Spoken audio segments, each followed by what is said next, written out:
Hello. So today we're going to look at some common carry guns of the 80s. Of course, we have the old Walker, which I'm sure was carried in the 1880s, but let's get a weight on this. This thing is super heavy. 72 ounces. I don't know if you've ever picked up one of these things, but they're definitely heavy. And it's where the term pistol whip came from, I'm sure, because you get hit with this, it'll kill you. Not like a plastic Glock where you'd be lucky if you get a scratch if you get whacked with that. This is like a hammer. But so these are some of the guns that were produced in the 80s. So now there's other guns that I'm sure people are going to be like, oh, well, gee, what about a 1911 or something like that? Well, yeah, those are still carried today. But these were guns that came out in the 80s, and we're going to look at those to see what they're like and, how heavy they are and all that. So we're going to start with, this is 686. Now, these came out in 1981. I thought they were older than that, but I guess not. And they were 6-shot revolvers. This is in the 357 Magnum. And the weight's going to be kind of weird because it's got a scope on it. But so this is 56 ounces. They're pretty hefty. This is probably 10 ounces worth of extra scope and stuff. But like I said, they were 6-shot. Now they got them in 7 and 8-shot versions, and this was double action and single action, and they were a great gun. This is factory wood grips. They had a nice texture and stuff. Great trigger pull. This is a 6-inch. They came in like 4 inches and all kinds of different lengths. 2-inch barrels. I think they even had an 8 3/4 inch. And then they made blued versions of them as well. So that was a very common gun. Police use them and all that stuff. And then as we move along, we've got the Glock 17. Now this is a new gen. This is a Gen 4. But the original Gen 1s came out in 1982, which they're older than I thought they were. But because I had one in the 90s.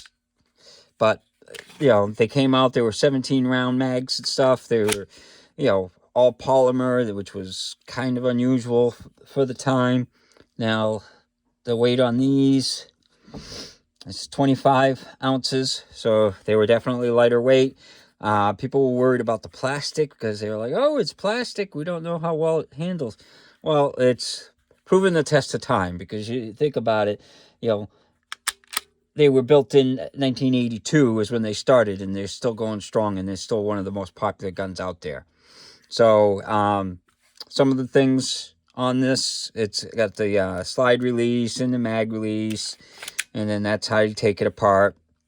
But they designed this to be like a revolver is. So you got a little safety there, but the idea is you could just grab it and pull the trigger like you would with a revolver. So there was no extra safeties and stuff, so it made it simple. So people like the police that were transferring from revolvers to semis could just shoot it like it would a regular revolver. So that was the mentality of it, and it seemed to work because people love the Glocks. So here's another gun that's this was a Davis Derringer, and this was 1982. And so this little lever, you flip it around. So you flip this little lever around to open it. And then this one's in 22 mag. They made them in 22s and 380s and all kinds of stuff like that. They make them under the Cobra name. But the Davis Industries, they went from 1982 to 1999. And this is the little extraction thing to push the bullets out. It's not the greatest. And then you had a little safety bar that you could slide it over and safe to fire, and you had to cock the hammer back for every shot, and it has a little block that switches from the top to the bottom barrel. So, and I carry this on occasion because it's nice and small, and let's see what the weight is. Yeah, 9 ounces. This is made out of that Zamac type material too. So it's metal, but it's not like steel. The barrel, I don't know how well you could see it, but it's got pressed in steel barrels, and the hammers and stuff are steel, but the rest of the stuff is that composite material. So, but yeah, this is a little Davis Derringer. So that was a neat little gun for the time. So moving on, you got the little Beretta Bobcat, which was made in 1984. They came out with them, and they're still being made today. And the magazines, they hold 8, but I only put 7. I think they're listed as 7-round magazines, because when you put 8, it really doesn't want to chamber them. But so the neat thing about these was you had the little lever here that popped up the barrel. You could load one in, and you didn't have to rack the slide. Now, you could. This is the safety. This is the mag release, and that's the barrel.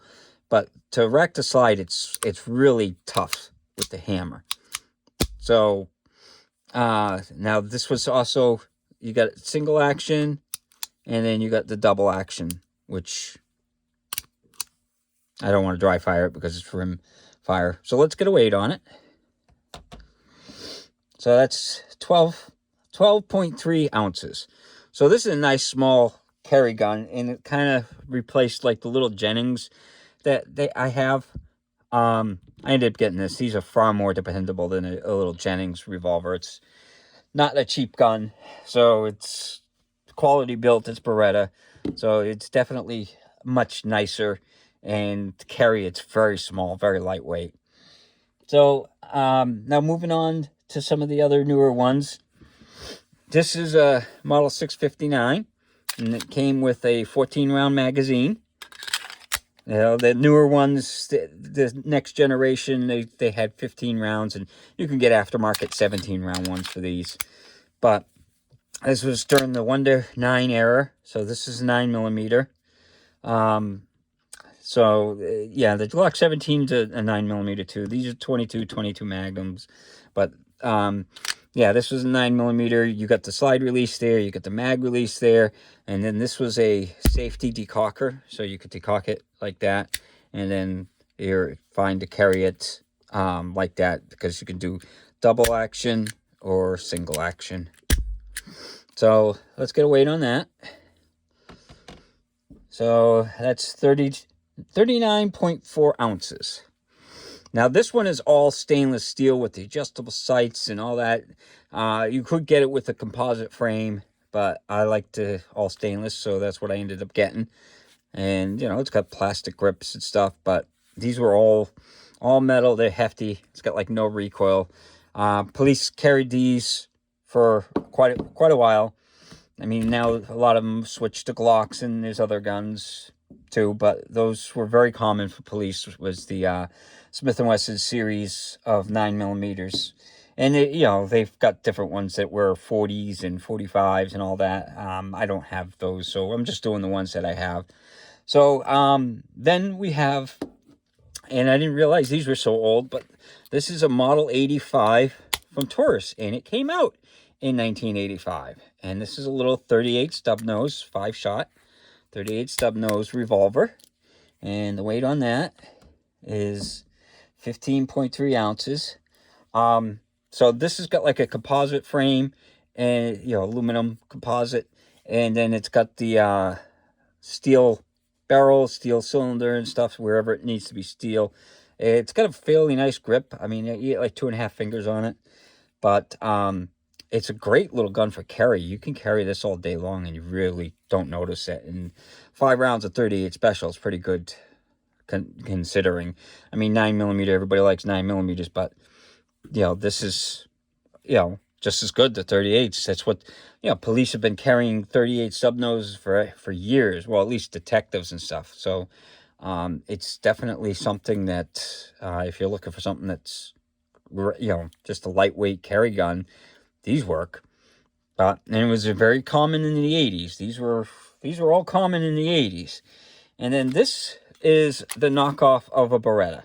So they came out with 15 round mags. They're not compatible with the 92 mags. So I mean, it looks just like a Beretta 92, but it's got some differences. So this one's a new one. So I just got it last week, but these came out in 1985 originally. My brother's got one of the ones from way back then, probably from the 90s.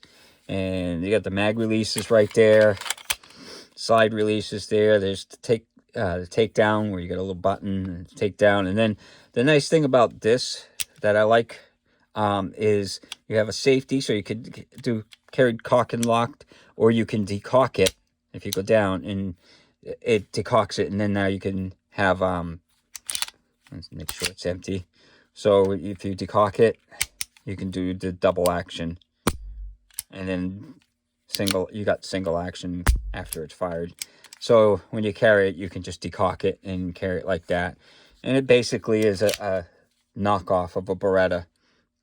So, but it came out in 1985 originally, so it falls into the category of my 1985 carry guns.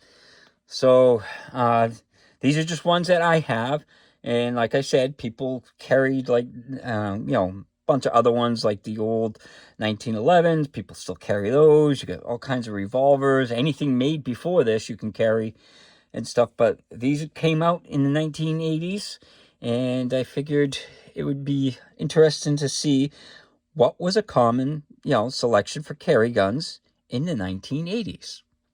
Well, I hope you enjoyed the video and hope you have a good day.